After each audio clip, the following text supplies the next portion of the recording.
லஞ்ச ஒழிப்புத்துறை அறிவியல் நண்பர்களுக்கு வந்து ஆமா, நேற்று தான் நான் வந்து மருத்துவருடைய ஆலோசனைக்கு பின்னால் ஊருக்கு போகலான்னு முடிவு பண்ண தான் நான் வந்திருக்கிறேன். முதல்ல நம்முடைய தமிழ்நாட்டுடைய தொலைக்காட்சி பத்திரிகை ஊடக நண்பர்களுக்கு என்னுடைய மனமார்ந்த நன்றியை முதல்ல நான் தெரிவிச்சுக்கிறேன். இந்த ஓடுறது ஒளியறது பதங்கிறதெல்லாம் திராவிட இயக்கத்திற்கோ திராவிட முன்னேற்ற கழகத்திற்கோ இல்லை. அப்படி அண்ணன் கலைஞர் அவர்களும் தமிழ்நாட்டு முதலமைச்சர் திராவிட மாடல் நாயகராக இருந்தவர் அண்ணன் மு.க. ஸ்டாலினும் எங்களை அப்படி வளர்க்கவில்லை. அரசியலாக சந்திப்பதற்கு எப்போதும் திராவிட முன்னேற்ற கழகம் என்றைக்கும் சளைத்ததில்லை. பொதுவாக நான் மார்பு சம்பந்தப்பட்ட ஹார்ட் சம்பந்தப்பட்ட மருத்துவம் தொடர்ந்து 2016 இருந்து சிங்கப்பூரில் mount Elizabeth hospital doctor Jayarama லிங்கம் நாயக்கர்ன்றது அங்கே 2வது டிபார்ட்மெண்ட். அவர் ஒரு தமிழ்நாட்டுக்காரர், கிட்டத்தட்ட 30 ஆண்டு காலம் அங்கே இருக்கார். அவர் அங்கே இருக்கிற தமிழ்நாட்டுக்கிற அரசியல்வாதிக்கு எத்தனை பேருக்கு அவரை தெரியும். அவர் பெரும் உதவி செய்வார். யாருக்கு போனாலும் என்ன மருத்துவம்னாலும் உதவி செய்யக்கூடியவர். 2016 மவுண்ட் எலிசபெத் ஹாஸ்பிட்டலில் அந்த ஹாஸ்பிட்டலில் வந்து ஆகஸ்ட் மாதம் 13ஆம் தேதி 2016 முதலாக நான் மருத்துவத்திற்கு முதலாக அங்கே போய் ஆர்ட் சம்பந்தப்பட்ட மருத்துவம் நான் பார்த்தோடைய வரலாறு இது பூரா இருக்குது. இதில் சம்மரி பூரா இருக்குது. இது 2016. ஆனால் தொடர்ந்து 2023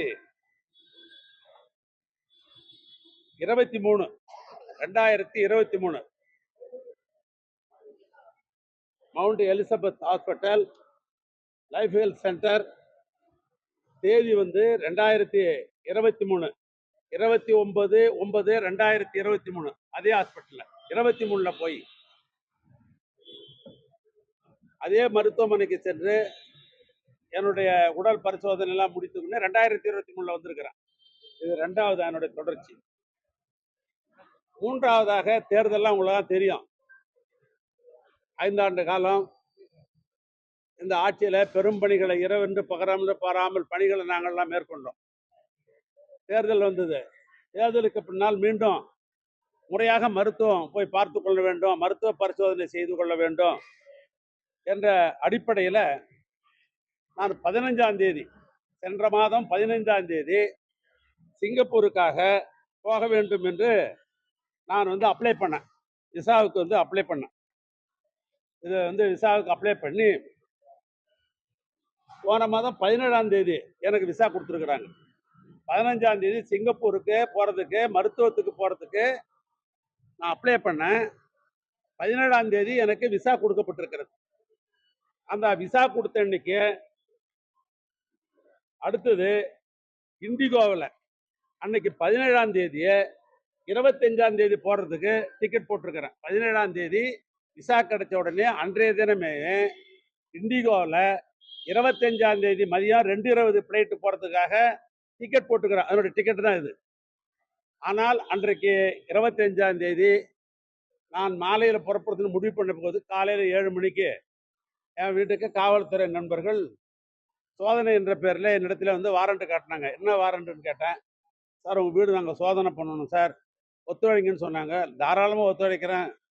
இந்த காவல்துறை ஏற்கனவே சென்ற மாதத்துக்கு முன்னால் இதே தமிழ்நாடு அரசு எங்களுடைய நிர்வாகத்தில் பணியாற்றிய காவல்துறை தானே. அந்த காவல்துறை என்பது அவங்க பொதுவானவர்கள் தானே, நான் முழு ஒத்துழைப்பு தரேன் அப்படின்னு சொன்னேன். அன்னைக்கு ஒத்துழைப்புக்கு வந்த அடிஷனல் சூப்பரண்ட் புகழ்வேந்தன் பேர் நான் அவர்கிட்டயே சொல்லி காட்டினேன். இது மாதிரி நான் இன்றைக்கு 2:20க்கு நான் வந்து விமானத்தில் சிங்கப்பூருக்கு மருத்துவத்துக்கு போகிறதாக நான் டிக்கெட் எடுத்திருக்கிறேன். இப்போ நீங்கள் சோதனைக்கு வந்திருக்கிறீங்க. இன்றைக்கி சோதனை முடித்த உடனே நான் நாளைக்காவது நான் டிக்கெட் மாற்றணும் அப்படின்னு சொல்லி முடித்த உடனே அன்றைக்கு இரவு அவங்க முடிச்சுட்டு போனோடனே இதே பத்திரிகை நண்பர்களை பார்த்து இந்த சோதனை சம்மந்தப்பட்டது நான் பேசினேன். மாலையில் 25ஆம் தேதி போட டிக்கெட்டை மறுபடியும் மாற்றி 26ஆம் தேதி அதே இண்டிகோவில் மறுநாள் காலையில் நான் டிக்கெட் போட்டிருக்கேன். அதுக்கு பின்னால் இதே விமான நிலையத்தில் தான் நான் 26ஆம் தேதி நான் இங்கிருந்து சிங்கப்பூர் மருத்துவத்திற்கு போனேன். மருத்துவத்துக்கு போன பொழுது அங்கே என்னுடைய மருத்துவ பரிசோதனை எல்லாம் ஆரம்பிக்கப்பட்டது. இல்லை, எனக்கு பல ப்ராப்ளங்கள் இருக்குது. Allergy problem, neuro problem, heart problem. இந்த 3 ப்ராப்ளத்துக்கு தான் அங்கே போகணும் நான் முடிவெடுத்து நான் போனேன். நான் இங்கிருந்து அலர்ஜி ப்ராப்ளம்னா நாம் உண்ணுகிற உணவுப் பொருள்கள்லாம் எதெல்லாம் உடம்புல சேரும், ஏன் அதனால அலர்ஜி ஆகுது அப்படின்னு ஒரு முறை ஊசி போட்டால் 3 நாள் அப்சர்வ் பண்ணணுன்றாங்க. நான் அதை மாதிரி 3 முறை நான் ஊசி போட்டிருக்கிறேன். அதே 9 நாள் எடுத்துக்கிச்சு.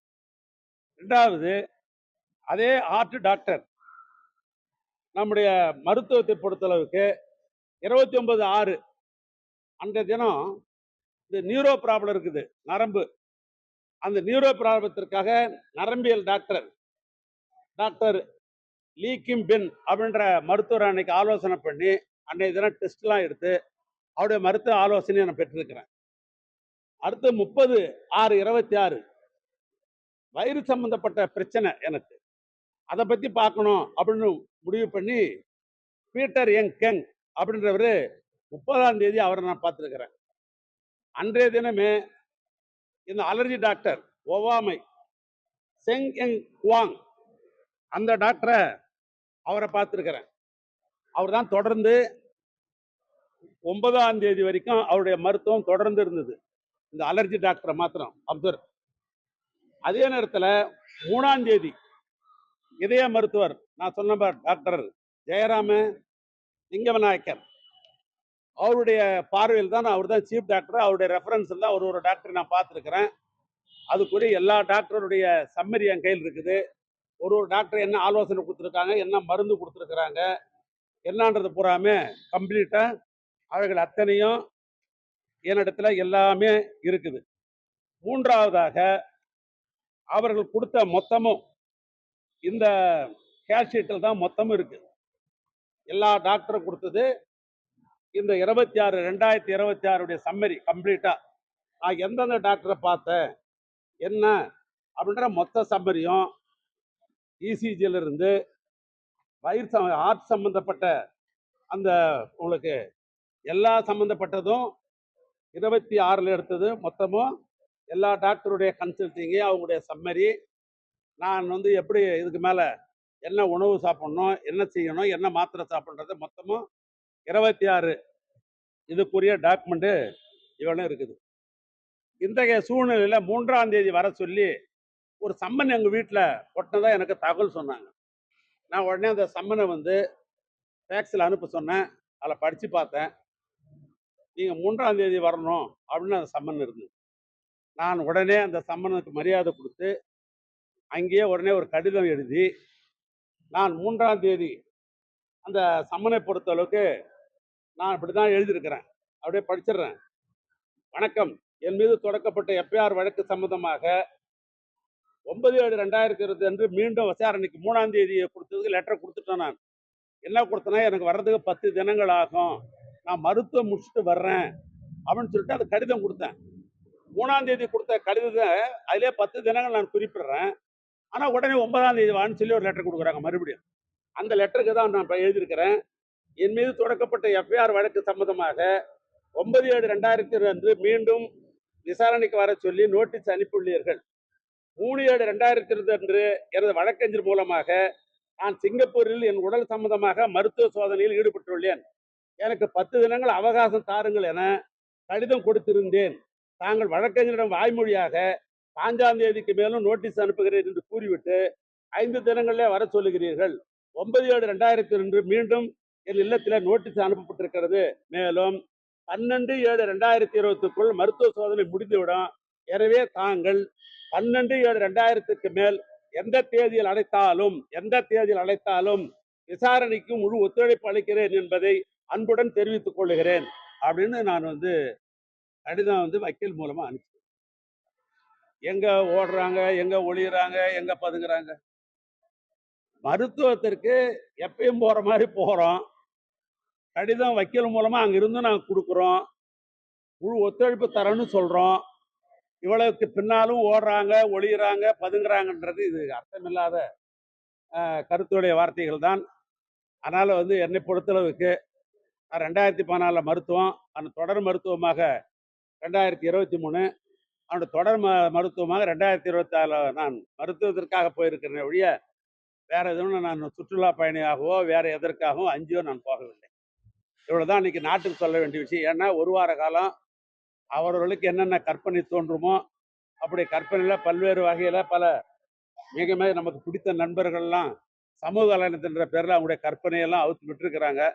அத்தனை நண்பர்களுக்கும் நான் இந்த உங்களையெல்லாம் சந்திப்பதன் மூலமாக ஒரு முழுமையான விளக்கத்தை தந்திருக்கிறேன். இது போதுமான என்று நான் கருதுகின்றேன். நீங்க டார்கெட் செய்யப்படுறீங்கன்னு நினைக்கிறீங்களா? ஏற்கனவே உங்க வீட்டுல லஞ்ச ஒழிப்பு போலீசார் சோதனை பண்றாங்க. முதலமைச்சரும் 2 அமைச்சர்கள் தான் குறிப்பிட்டு பேசுறாரு. கரூர்ல செந்தில் பாலாஜி குறிப்பிட்டு பேசுறாரு, இன்னொன்னு உங்களை குறிப்பிட்டு பேசுறாரு. தொடர்ச்சியாக உங்களை டார்கெட் பண்ணதான் நினைக்கிறேன். பொதுவாக என்னை பொறுத்தளவுக்கு டார்ச்சர் பண்ண வேண்டிய அவசியம் இல்லை. நான் திராவிட முன்னேற்ற கழகத்தினுடைய கொறடாவாக திராவிட முன்னேற்ற கழகத்துடைய தலைவர் அவர்கள் என்னை நியமித்திருக்கிறார். அதை இந்த அரசாங்கம் குறிப்பாக பேரவையுடைய தலைவர் அவர்கள் அதை அங்கீகரித்திருக்கிறார். சட்டமன்ற உறுப்பினர்கள் சம்பந்தப்பட்ட எதுவாக இருந்தாலும் பேரவைத் தலைவரிடத்தில் பார்ப்பதோ அல்லது அரசு சம்பந்தப்பட்ட எதையாவது கேள்வி கேட்க வேண்டும் என்று சொன்னால் அந்த கொறடாவுக்கு முழு சுதந்திரம் உண்டு. எனவே அந்த 3 நாள் நடைபெற்ற சட்டமன்ற கூட்டத்தொடரில் கூட அதிகமானவைகள் நான் கேட்டிருப்பேன். அதனால அது என்னுடைய கடமையை நான் சட்டமன்றத்தில் செய்துதானே ஆக வேண்டும். அதிலும் நான் ஒரு மூத்த உறுப்பினர். அதனால நான் கேட்க வேண்டிய கேள்வி தான் கேட்கணும். அது பிடிக்குதா பிடிக்கலையா, நான் சொல்ற விளக்கம் போருமா போறாதா, இல்லை நான் பேசவே கூடாது என்று அவர்கள் நினைக்கிறார்களா என்பது போக போகத்தான் தெரியும். 15ஆம் தேதி விசாரணைக்கு ஆஜராகுவேன். 15ஆம் தேதி விசாரணைக்கு ஆஜராகுவேன். கட்டாயம் ஆஜராகுவேன். நானே சொல்லிருக்கிறேன். நான் 12ஆம் தேதிக்கு மேல எந்த தேதி கொடுத்தாலும் நான் முழு ஒத்துழைப்பு தரேன்னு நான் சொன்னேன். ஆனால் நான் முழு ஒத்துழைப்பு தருவேன். அதில் ஒன்றும் மாற்றம் இல்லை. 2வது, நீதிமன்றத்தில் வழக்கு தொடுக்கிற காரணத்தினால் அது சம்பந்தமா நான் பேச முடியாது. அது வழக்கை நான் தொடுத்தனுடைய நோக்கமே நீதி என் பக்கத்தில் இருக்குது. நான் கட்டாயம் நீதிக்கு தலை வணங்குவேன். நீதிமன்றம் எனக்கு நல்ல தீர்ப்பு வழங்குகின்ற நம்பிக்கை எனக்கு இருக்கிறது. எனவே அந்த அடிப்படையில் நான் எந்தவித குற்றமும் நான் புரிந்ததில்ல. குற்றம் செய்ய வேண்டிய அவசியம் எனக்கு கிடையாது. அதனால நீதிமன்றத்தில் வழக்கு தொடர்ந்திருக்கிறேன். நீதி மீது எனக்கு நம்பிக்கை உண்டு. நன்றி, வணக்கம். போதுமா?